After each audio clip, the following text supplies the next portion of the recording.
What do you bring to the table? Everything. I got 2 kids, you know what I mean? So everything. If you're willing to provide for my kids, then everything. Everything like what? My kids, my life, my mental health, everything, like everything. Everything you want to know about me, I'll bring to the table for sure. Do you listen to what our young women, what comes out of their mouths these days? If they ask somebody, what do you bring to the table? Say, look at me now. I am the table. What do you bring to the table? Our women don't say, I have brains, I can do this, I can help you take your business to the next level. They think this is the table. I have breasts, I have nyash.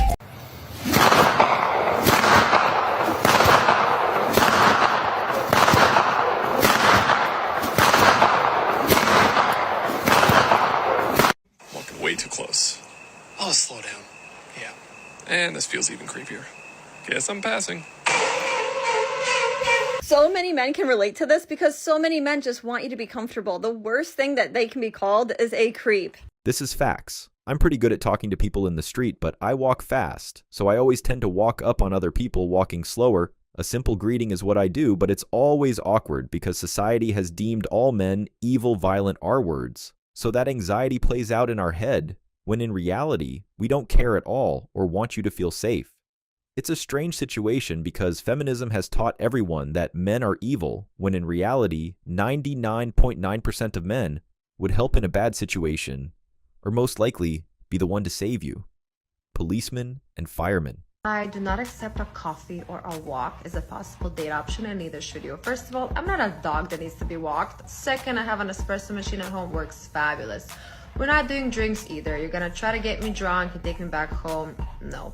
We are doing dinner. You're gonna pick me up. We're gonna come to the restaurant. We're gonna see your table manners. We're gonna see what you order. We're gonna see, do you hold your chopsticks correctly?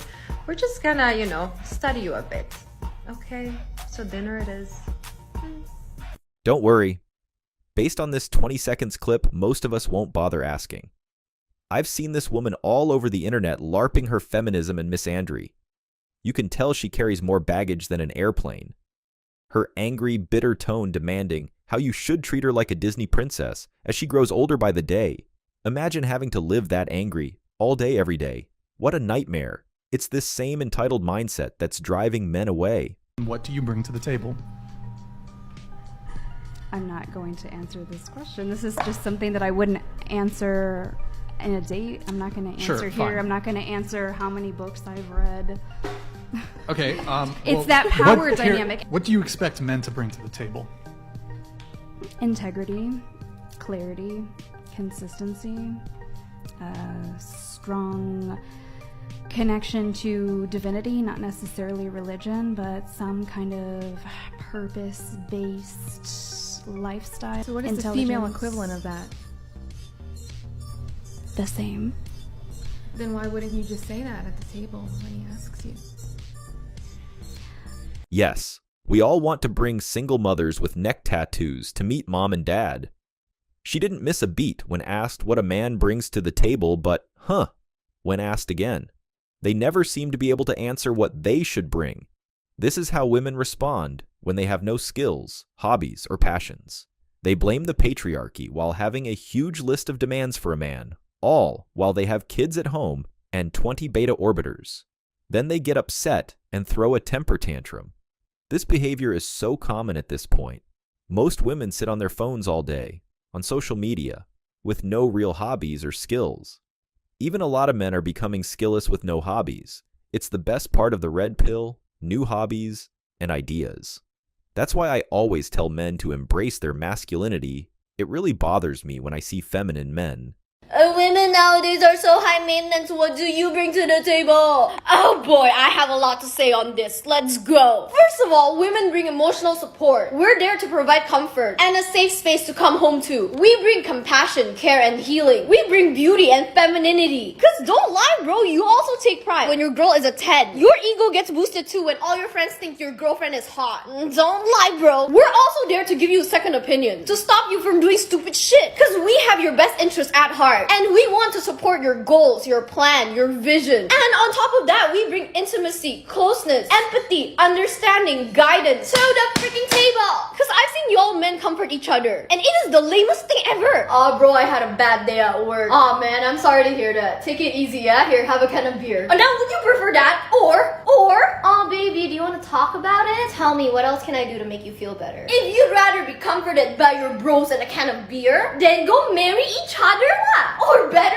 yet, go marry the fucking table. And mind you, women nowadays can afford to pay our own rent and bills. We can buy our own meals. And can still afford to go on shopping sprees to pamper ourselves with cute clothes, makeup products, and beauty treatment. So, if we can already do that for ourselves, I guess the question is, what do you bring to the table? Period. Okay, I love you always. Bye!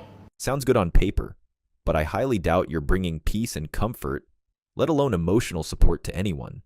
You sound and act like you're still in middle school. The crazy eyes are on a whole new level as well. I get plenty of peace from my hobbies and passions, and unless a woman shares that and can actually act mature and peaceful, no point in trying.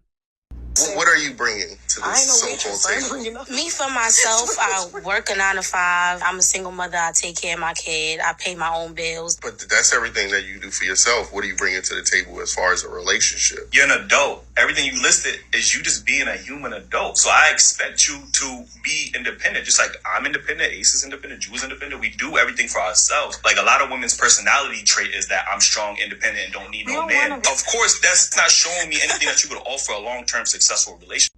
So if I rephrase the triggering statement of what are you bringing to the table in a more acceptable way, it would sound like this. So as a woman, what attributes do you possess that would improve our relationship and improve my life? What are you bringing to the table? And because a lot of women have been conditioned to believe that their worth and value is directly predicated on how much money she makes, how much she owns, what kind of degree she has, when you ask them this question, those are the type of responses that you get. And that's not what you bring to the table as a woman. It has taken me years to understand my value and the significance of my energy and aura as a woman. So now if someone was to ever ask me that question, here is how I would answer. Yeah, I own a business and I own a home, but those are not my greatest assets. My greatest assets is that I understand sacrifice, hard work. I understand commitment. I understand financial literacy and the importance of building a legacy and starting generational wealth. My mindset is what got me the things that I have. That's an asset. The world is hard enough, so I have really worked hard to be a positive energy in the world. That is what I bring to a relationship. When you are out fighting the world, I want you to enjoy coming home. I want to be your peace and your comfort. I want to be the person that speaks life into you. The world is tearing you down, but I'm here to build you back up. Two heads are better than one. Teamwork makes the dream work. Those are things that I live by every day. So I understand that I need to be in a relationship for me to create the lifestyle that I want for my family. So understanding that we are better together than apart, that's what I bring to a relationship. Yeah, I cook and clean and I know how to make a house a home, but I do it out of love. So I'm able to feed my family love from the inside out when they eat my food. When you come home and you sense the energy that that house has been taken care of with love, that's what I bring to the table. I want to be welcoming to you. That's what I bring to the table. You ain't gonna get that everywhere. She only gets part of it. Behind the patriarchy lies an entire world of men who just enjoy doing their hobbies. What do you bring to the table? Do you have motherly personalities to raise babies?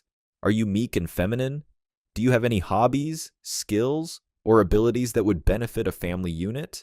Women have such a jaded view of this question because they bought into feminism. Do you see these guys that ask what a woman brings to the table? Do I see them? Oh, hell yes, because I'm one of the ones that asks all the time, and yet I never get an answer. Maybe this time I will. Let's see what she has to say, shall we? And they ask it seriously. I'm convinced that men that ask that question is because they never met a woman yet that they super wanted. What? Super wanted? As opposed to wanted? I guess there's a difference. I don't know what it is, but this ought to be good. That or they're gay, and I can't be convinced otherwise. Oh, dear Lord. They're gay? If a man asks a woman what she's going to offer him in a relationship, he's gay? Not that there's anything wrong with that. Oh, my. Let's continue. You're a man and you're super into a woman. What does the woman bring for you to the table? The fact that she's exclusively yours and you wanted her bad enough. The fact that your desire of wanting her has been fulfilled by having her and having her exclusively. Or to put it another way, nothing. I mean, literally nothing. Other than he gets graced with her presence, which I guess she thinks is of some sort of value to a man. And I think I can safely say on behalf of most, if not all men, your presence isn't going to matter that much to us. Unless you're bringing something of real value to us. That's what she brings to the table. So as I said, a big nothing burger. Ladies, if you're watching this, I hope you take heed of what I'm about to say. Because it'll save you a lot of lonely nights and a lot of wondering about where are all the guys and why aren't they asking me out. And I'm not trying to insult or demean anyone. But this mindset is why guys are walking away in droves. This sense of entitlement, this sense of self-worth that today's women have, that they think simply gracing us with their presence is all they need to do. Yet they've got a whole list of things that we need to fulfill for them. Here's a hint for you, ladies. Everything she said she can provide, we can get from a dog. And we can get it without the drama, without having to spend a ton of money, without having to worry if we've done enough housework to make her happy, or whatever else it is on her list. No, that dog will give their love to us unconditionally, every day, every night, 24/7. Something I guarantee you that we're not going to get from a woman who thinks this way. I've said it before, I'll say it again, but I know you're not going to listen. Your presence is meaningless to us unless you're giving us the things that we are looking for in a relationship. And I and many others have told you what those things are. Respect, acknowledgement, and peace. Those are the three big things. Yet you will not give them to us. You won't even consider it. All you're going to offer is your presence. Hate to break it to you, ladies, but we're going to have to take a hard pass. I love this guy. I react the same. These women come up with all kinds of goofy phrases to validate their sociopathy. The two P's are often the only thing they bring to the table. Most women literally have no hobbies or real skill sets. Not much else to add. This guy really sums it up perfectly. And I'm sure he's seen feminism in all its glory over the years. Love my dogs too. I see you watching my Instagram stories. You miss me, don't you? Nah, I just swipe on stories randomly. No, you don't. Just say it. I got a nose job. I started going to the gym. I've improved financially and physically. You must miss me. Trust me, I don't. But good for you. I just saw your stories a few days ago. You're still the same guy. I thought after we broke you were going to start taking care of yourself and stuff. But somehow you're still a loser, Amau. Thanks. You're not over me yet, I can tell, but it's never too late to change yourself. If you want me back, just say it. Maybe I'll think about it and give you a chance. Nah, I don't want you. No, you do. You're just acting hard to get, and this isn't good for you, cause no girl in the world would want to date a loser like you. Probably shouldn't even have texted you in the first place. You're completely right. Why, you really just proved to me that you just never had feelings for me. How can you be so cold to the person who truly loved you and cared for you? I didn't mean to come off as rude or anything. I'm really sorry, but can we sort this out? I'm gonna be honest now, I really miss you. It just seems like you're the perfect guy for me. Okay, cool. I knew you also missed me, haha. You were just waiting for me to make a move. So we're basically back together now, right? Absolutely not. The low IQ manipulation attempts, paired with the project, is borderline or sociopathy. Getting involved with a crazy chick always happens out of nowhere. They are so good at hiding it.